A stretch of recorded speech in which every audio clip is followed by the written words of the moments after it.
Nilos Märli sind beliebte Kinderhörspiele auf Schweizerdeutsch.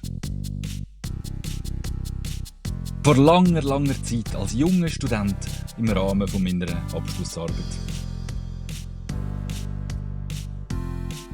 Unglaublich viel. Zum Beispiel das Zusammenarbeiten mit den Sprechern und Sprecherinnen. Oh ja, da passiert jedes Mal so vieles. Wie zum Beispiel in der Hörspielfolge 10 in der Tiefsee, wo die Birgit Steinecker die Professorin gespielt hat. Nachdem wir die Aufnahmen gemacht haben, sind wir alle ganz müde im Regieraum, aber Birgit Steinecker, noch voller Energie, voll Power, hat sie noch den Yogi den Krebs reden.